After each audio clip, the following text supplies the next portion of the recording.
Good morning friends, welcome back to my channel to a new blog. Happy Tuesday. আজকে একটু একাদশী করব গোপালের জন্য। আমার ছেলেরা আমার রোববার না পড়লেও ছেলেও বলেছে, আমিও রাজি হলাম। এর আগে একবার করেছি, তো আগে ওই জন্য আটা ময়দাটা মেখে আসবো।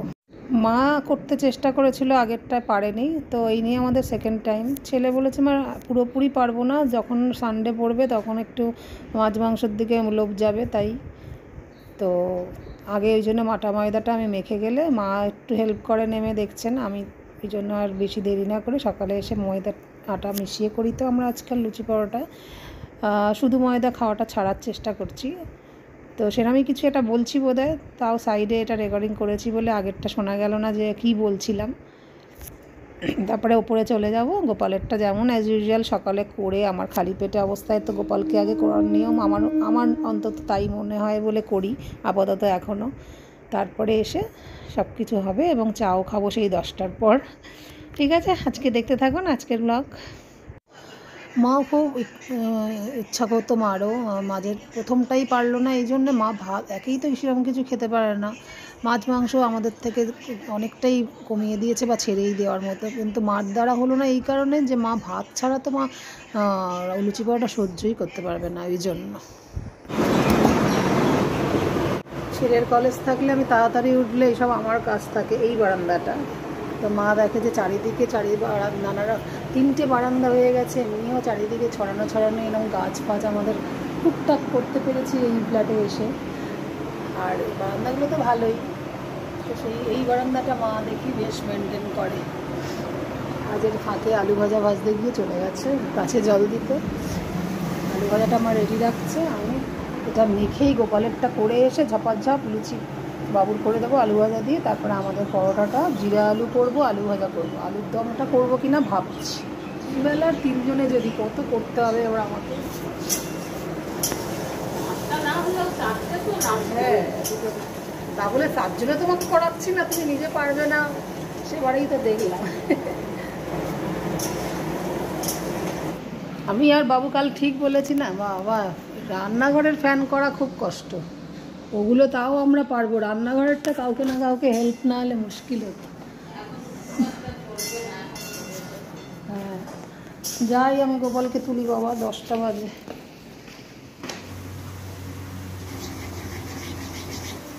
হে নাথ হে নারায়ণ বাসুদেবা।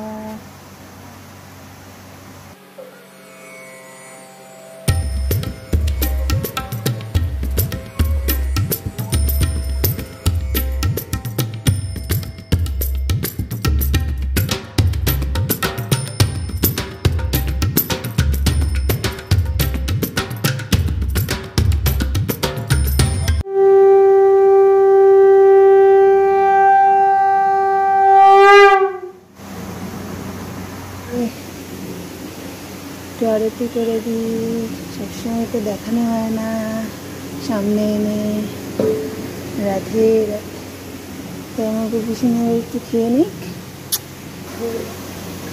সকালবেলার দর্শনটা এরমভাবে করানো হয়নি মনে হয়। রাধে আজকে মঙ্গলবারে সকালে স্নানের পর রাধে রাধে দর্শন করিয়ে দিলাম। আবার দুপুরবেলা অ্যাজ ইউজুয়াল যেমন আমার রোজ দেখানো হয় 3 বেলা, 4 বেলার 4 নম্বরেরটা শয়নের আগের ভোগের সময় দেখাই না, দেখানো হয়ে ওঠে না, দেখাই না তা না। তো চললাম এবারে লুচিটা। আজকে সারাদিন একাদশীর পরোটা করতে করতে হাত ব্যথা হতে হবে আমাকে। না, এরকম বলা উচিত না, নিজে থেকে একাদশী করলে আর কি লুচি পরোটা করার ঝামেলা আছে বলে তাই বলছি।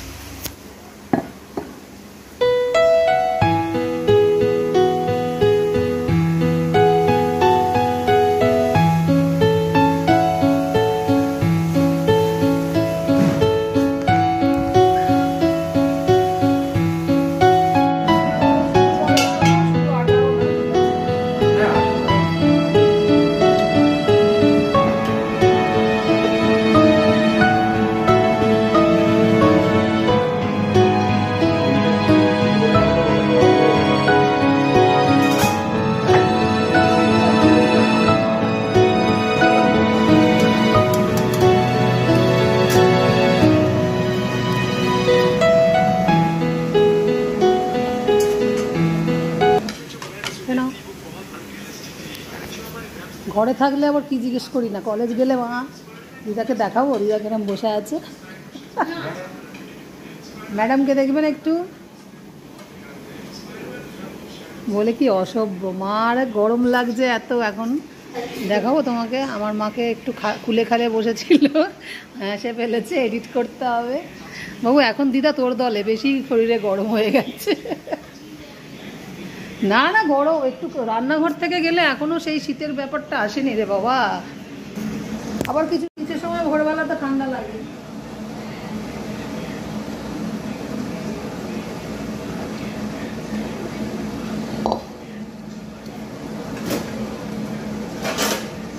আমার এই চাটুটা ভেঙে গেছে বাবু, যেটা আমি দিয়েছি অ্যামাজনে।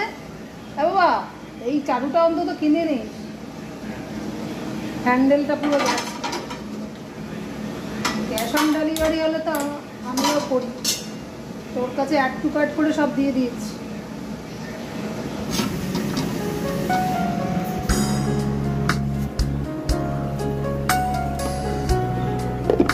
এই হোক, শশা দুটো কাটো কেন? তুমি নিজে খাও না, আমি খাই না শশা। ও একটাই বলতে খেতে খেতে সব বলে।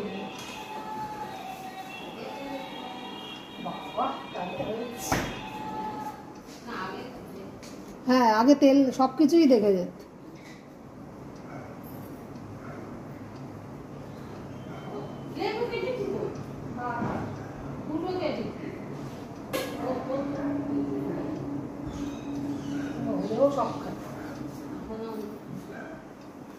না অত ভাগাভাগি কিছু নেই,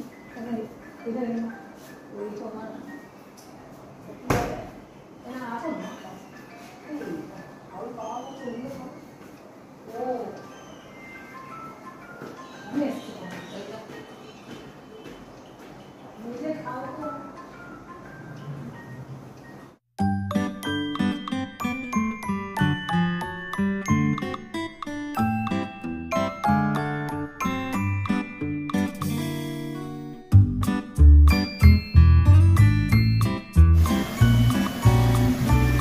লুচি 3টে, একটা পরোটা।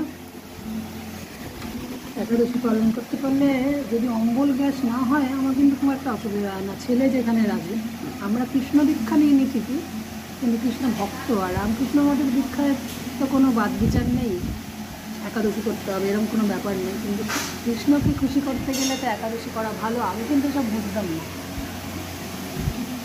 তুমি দেখতাম আমার এবারে জিনিসটা পুরোটা আসতো, বাবা মারা যাওয়ার পর ওর মাসিরা বলেছিল একাদশী করতে হয়, সবাই বাড়িতে তো এত মানা টানা না। আমি ভাবলাম বাবা বলে একাদশী, কিন্তু গোপাল আসার পর দেখলাম যে না, কিছু কিছু ভিডিও লাখ লাখ লাইকে ছাড়া বলে একাদশী করা ভালো, সায়েন্টিফিক্যালি অনেক রকম ব্যাপার আছে, এর বর্ণনা অনেক কিছু। কিন্তু গ্যাসমল হয়ে গেলে ভাতের চালটা না খাওয়া ছাড়া আর কি খাওয়া যায়, আমার সাবস্টিটিউট আরও ভাবতে হবে। ছেলে আমি আলোচনা করলাম একটু যখন উপরে গেলাম,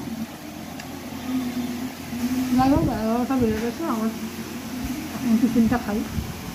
মা হয়ে গেছে খাওয়া, মা আটা গুলে গোলা রুটি করেছে, আটা ছিল না ময়দা গুলে। এরপরে 12টার পর মাকে ইনশিওরটা করে দেবো। আমরা একাদশী করছি বলে মা বলে আজকে থেকে তো আবার মুসুর ডাল খাওয়া যায়, রোববারের পর আমাদের দুদিন নিরামিষ হয়, ওই সব ভাতের ভুতিই দেবে।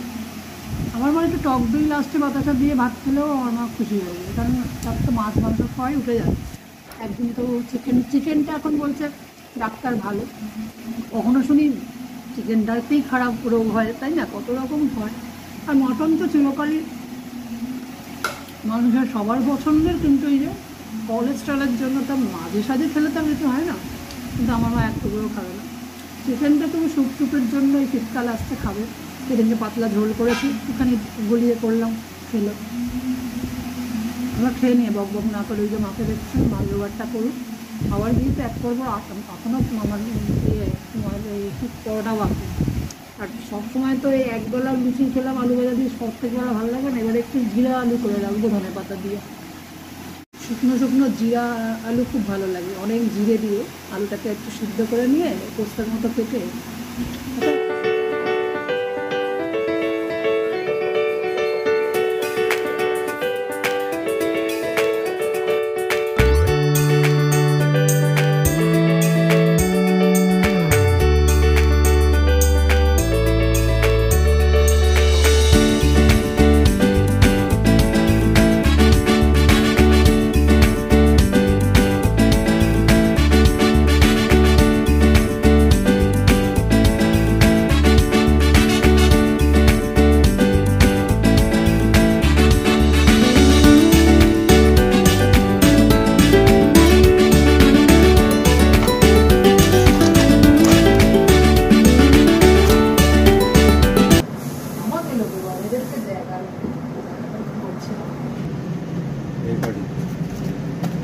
সেটাও এসে ব্লগে চাপা দিয়ে রাখুন, খোলা থাকবে না, তাহলে গরম লুচি পাবি না। এখন সকালবেলা যা করেছে এখন লাঞ্চে অত মেনটেন করা যাবে না। এসে গেলে কাজ করো।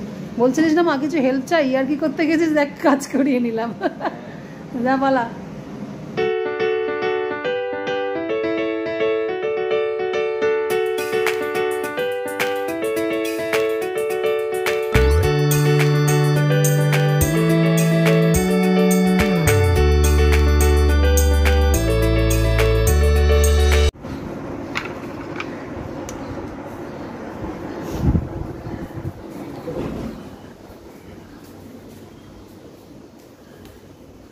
नहीं থাক।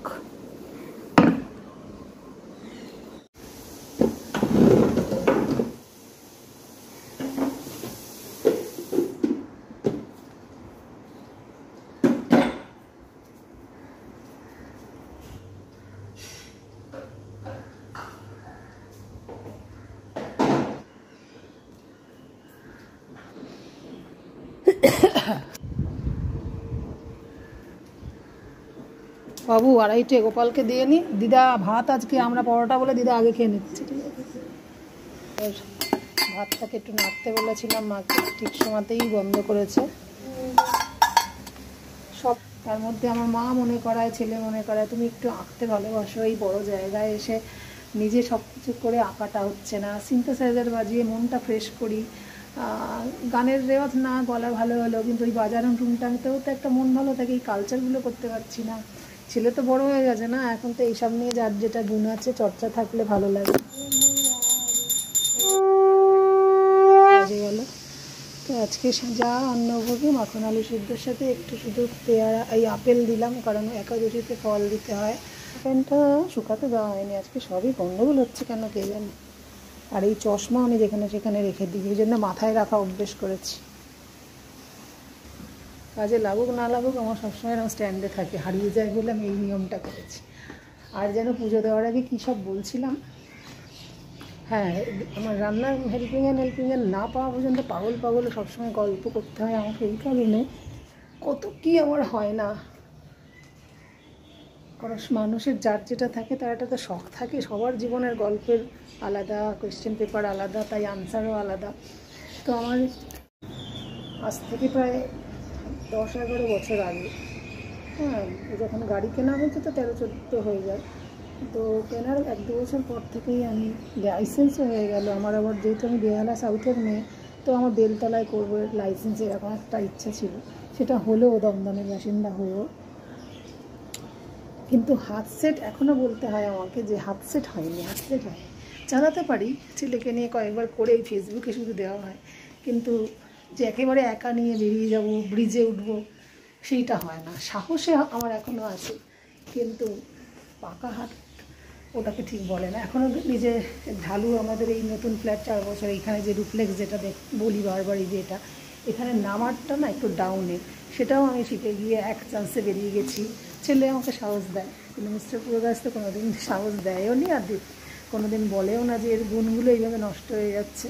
ড্রাইভিংটা কোনো গুণের মধ্যে না, আদার্সগুলোও বলছি। কিন্তু সেই জন্য নিজেরটাকে নিজে আফটার 40 সবাইকে নিজেরটা দেখতে হবে। জীবন শুরু বরঞ্চ তখনই নিজের জন্য বাঁচতে হবে। সেগুলোই একটু ব্লগে শেয়ার করলাম আজকে। সেইগুলোও হয় না, মানে সব কাজ করার পর আর এনার্জি তখন থাকবে না।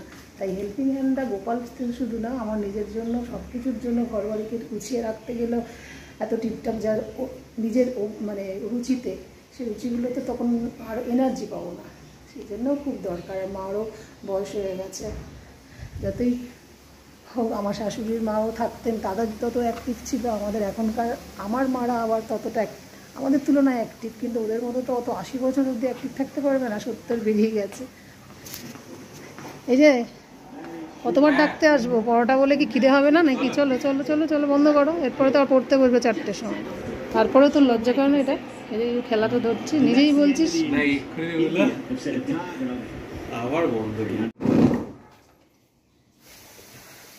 একা একা খাবো বলে ওকে ডাকলাম, এত করে ডাকছি,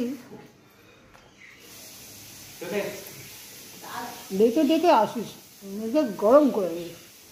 তো এবার দুপুর পেরিয়ে হয়ে গেল সন্ধ্যেবেলা। আসছে গোপাল বেডরুম থেকে, গুড ইভিনিং, শুভ সন্ধ্যা।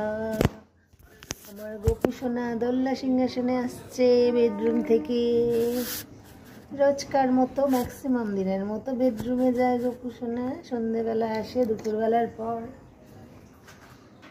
কখনো তুলসী মঞ্চে এই যে আগে দিয়ে আসি, কখনো গোপালটা করে তারপর তুলসী মঞ্চে যাই। আজকে আগে মনে হয় তুলসী মঞ্চটা ধুয়ে নিই।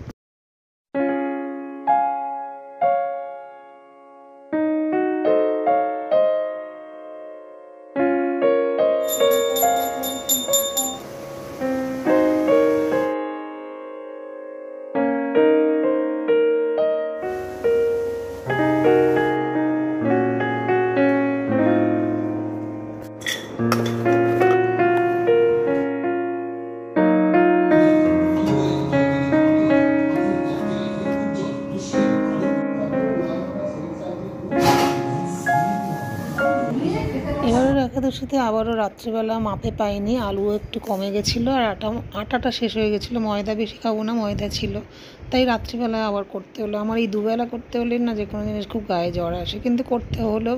তাই আমি সবার আগে নামলাম, নেমে আলু জিরাটা অল্প ছিল আর আলু ভাজা করলাম, আবারও সেই পরোটা করলাম। মা ততক্ষণে এই যে নেমে গিয়ে মাকে বললাম, তুমি ভাতের পাটির, তুমি ভাতটা খেয়ে নাও। তো আজও পাক্কা 11টায় ব্লগটাকে শেষ করছি। দেখা হচ্ছে নেক্সট দিন একটা নতুন ব্লগ নিয়ে। Tata, good night.